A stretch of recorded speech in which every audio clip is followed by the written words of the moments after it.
మీ business ఏదైనా మీ ఊర్లో promotion చేయాలంటే అది సుమన్ టీవీతోనే సాధ్యం. ఇప్పుడే సంప్రదించండి.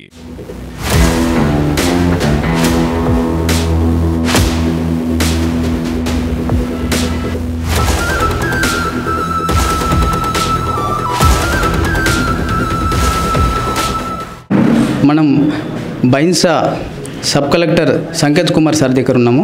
ఇక్కడ ఈ బైన్సా మున్సిపాలిటీలో జరుగుతున్న ఈ తతంగం అయితే మనమైతే ఇప్పటివరకు విన్నాము. ఇప్పుడు వీటి గురించి పూర్తి వివరాలు సార్ని అడిగి తెలుసుకుందాం.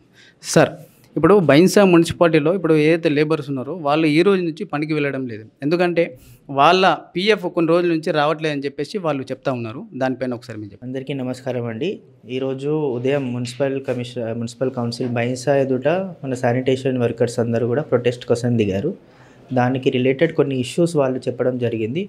అందులో ముఖ్యంగా వాళ్ళ ఫైనాన్షియల్ ఇష్యూస్ గురించి వాళ్ళు ప్రొటెస్ట్ చేయడం జరుగుతుందని మనకి రిప్రజెంటేషన్ కూడా ఇచ్చారు.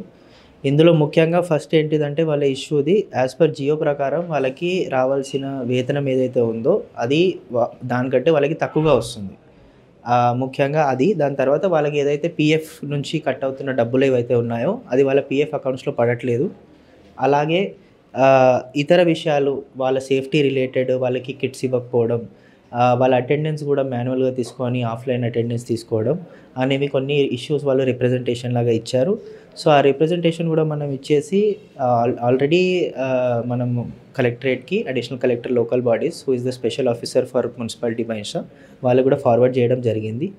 అండ్ దీని మీద కూడా కలెక్టర్ మేడం గారు ఇమీడియట్గా ఒక ఎంక్వైరీ కమిటీని సెటప్ చేశారు. అందులో నన్నే చైర్పర్సన్గా, అలాగే నాతో పాటు 2 డిస్ట్రిక్ట్ లెవెల్ ఆఫీసర్స్ని మెంబర్స్గా, అలాగే 4వ వ్యక్తి ఈ శానిటేషన్ వర్కర్స్లోంచి ఎవరైనా రిప్రజెంటేటివ్గా ఉండి వాళ్ళ ఇబ్బందులు వాళ్ళ గ్రీవెన్సెస్ తెలియజేసేటట్టుగా వాళ్ళనే ఎన్నుకొని ఆ 4వ పర్సన్ని కమిటీలో పెట్టి ఎంక్వైరీ చేస్తామని ఒక ప్రొసీడింగ్ కూడా ఇవ్వడం జరిగింది.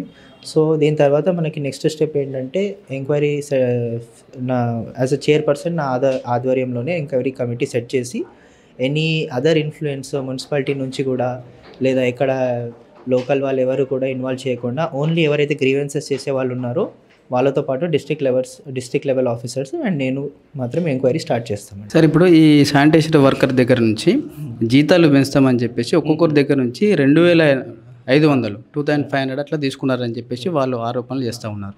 వాళ్ళపైన మీరు ఎలాంటి చర్యలు తీసుకోపోతాం? ఖచ్చితంగానే ఇట్లాంటిది ఏదైనా ఫస్ట్ మనకి ఎవిడెన్స్ వచ్చేసి మనకి ఇది ప్రూవ్ అయితే కనుక దీనికి డీటెయిల్డ్ ఎంక్వైరీ రిపోర్ట్ మనం మాత్రం కలెక్టర్కి ఫార్వర్డ్ చేయడం జరుగుతుంది.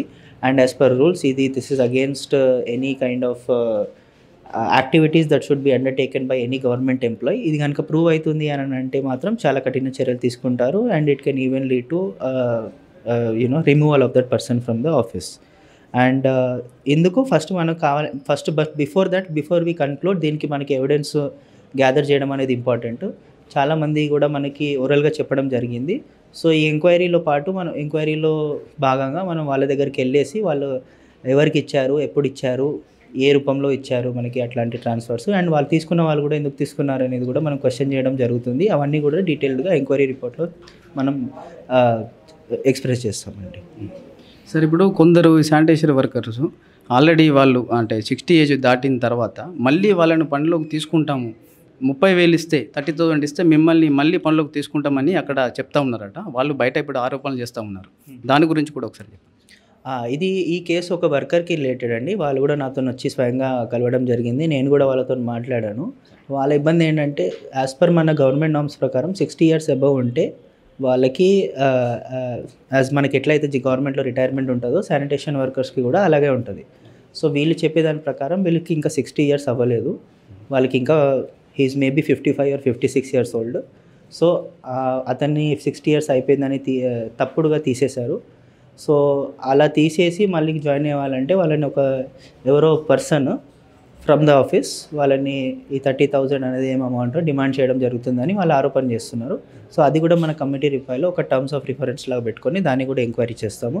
అది ఎవరో దాని వెనకాల ఎవరు ఉన్నారు, ఎందుకు అలా చేశారు చూస్తాము. అలాగే ఆ పర్సన్ ఒకవేళ ఎలిజిబుల్ అయితే 60 years కాకుండా అతను చెప్పే ప్రకారం మేబీ హీస్ 55-56 years అయితే రీఎంప్లాయ్మెంట్ చేయడానికి ప్రయత్నిస్తామండి. సార్ ఇప్పుడు బైన్సా మున్సిపాలిటీ అంటేనే గతంలో బైన్సా మున్సిపల్ కమిషనర్ ఏసీబీకి పట్టుబడడం జరిగింది. గతంలో ఇంతకుముందున్న కమిషనర్ ఏసీబీకి పట్టుబడడం జరిగింది. సో బైన్సా మున్సిపాలిటీలో పని జరగాలంటే డబ్బులు ఇవ్వండి పని జరగాలన్నట్టు ప్రజల్లో భావన ఉంది.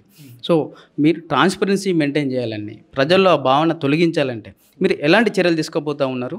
దాని గురించి ఒకసారి చెప్పండి సార్. ముందుగా ఒక సమస్య మాకు ఏమైతే ఎదురైందని అంటే, ఇప్పుడు sanitation workers are the major work force of the municipality. Sanitation వర్కర్స్కి ఏవైతే మనకి వేతనాలు ఉంటాయో అవి వాళ్ళు చెప్పే మనకి రిపోర్ట్స్ ప్రకారం కొంతమందికి మాన్యువల్గా క్యాష్ రూపంలో ఇవ్వడం జరుగుతుందనేది మనకు తెలుస్తుంది. సో అది మాత్రం ఫస్ట్ కంప్లీట్గా అందరి బ్యాంక్ అకౌంట్స్ క్రియేట్ చేసి ఓన్లీ డిజిటల్ మాధ్యమంలోనే వాళ్ళకందరికీ వేతనాలు ఇవ్వడానికి ప్రయత్నించాలని మేము రికమెండ్ చేస్తాము.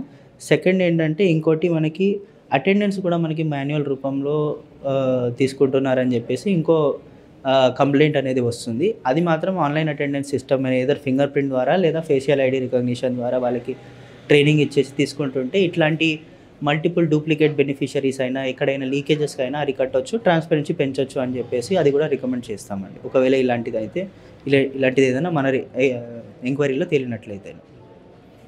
అంటే ఇప్పుడు బైన్సాలో మున్సిపాలిటీలో ఇప్పుడు వీళ్ళు శానిటేషన్ వర్క్ వాళ్ళ పీఎఫ్ చెక్ చేయాలంటే అక్కడ కూడా ఈచ్ వన్ క్యాండిడేట్ 200 రూపీస్ అడుగుతున్నారని చెప్తా ఉన్నారు వాళ్ళు. సో అక్కడ ఆఫీస్లో ఈ శానిటేషన్ వర్కర్ అని కాదు, ఇంకా వేరే ఎవరు పోయినా, వేరే పని గురించి ఎవరు పోయినా అక్కడ ట్రాన్స్పరెన్సీ ఉండాలంటే మీరు ఎలాంటి చర్యలు తీసుకోబోతూ ఉన్నారు? దాని గురించి ఒకసారి చెప్పండి. ఎందుకంటే ఇంతకుముందు ఉన్న మున్సిపల్ చైర్మన్ కూడా, మున్సిపల్ కమిషనర్ కూడా ఏసీబీ రైడ్లో పట్టుబడ్డాడు. అతను లంచం తీసుకోగా పట్టుబడ్డాడు. సో బైన్సా మున్సిపాలిటీ అంటేనే అందరికీ ఇక్కడ డబ్బులు ఇవ్వందే పని జరగదు అన్నట్టు ఆ భావన ఉంది. దాన్ని తొలగించడానికి మీరు ఎలాంటి ప్రయత్నం చేస్తూ ఉన్నారు? ఖచ్చితంగా అండి. గవర్నమెంట్ ఆఫీస్లో కూడా మనకి గవర్నమెంట్ సర్వీసెస్ ఎలా అయితే మనకి గవర్నమెంట్ రూల్స్ జియోస్ ప్రకారం మాత్రమే నడవాలి. ఇలాంటిది any out of the box ఎట్లయినా డబ్బులు ఇవ్వడం కానీ లేదా డీలే చేయడం కానీ మాత్రం it is not the intention of the government, not it is good for the government also. దీనికి మనం చేయాల్సినవి కొన్ని ఇమీడియట్ లో హ్యాంగింగ్ ఫ్రూట్స్ అనేది ఏంటంటే, మనం సీసీటీవీ కెమెరాస్ ఒకటి సెటప్ చేయాల్సినది అవసరం ఉంటుంది మన ఆఫీసెస్లో. దాన్ని కూడా ఒక ప్రపోజల్ తీసుకుంటాము.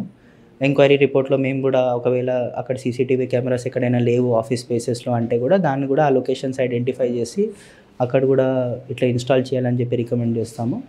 అలాగే మనకి డిజిటైజేషన్ చేయాలి అని కూడా అదొక ప్రపోజల్ మనకు అంటే నా ఆలోచనలో కూడా ఉంది, దృష్టిలో ఉంది. అది కూడా పెడదామని అనుకుంటున్నాను. ఫైనల్లీ ఇంకోటి ఏంటంటే, మనకి సిటిజన్స్ చార్టర్ అనేది ఒకటి కూడా బయట ఒకసారి మనకి వచ్చే సిటిజన్స్కి వాళ్ళ హక్కులు ఏంటి, వాళ్ళు కోరుకునే సర్వీసెస్ ఎంత టైంలో వాళ్ళకి గవర్నమెంట్ నామ్స్ పరంగా అందాలి అనేటువంటివి కూడా వాళ్ళని క్లియర్గా బయట మనం చేసి, ఆ పర్టికులర్ కేసులో ఏదైనా గ్రీవెన్సెస్ ఉంటే దానికి కూడా ఒక నోడల్ ఆఫీసర్గా అపాయింట్ చేసి అదొక సిస్టమ్ని డెవలప్ చేయాలి అనేది మాత్రం it is must for any government office. So ఇక్కడ కూడా అట్లాంటివి చేసేయడానికి ప్రయత్నం చేస్తామండి. Okay sir, thank you sir, ధన్యవాదాలు. Thank you.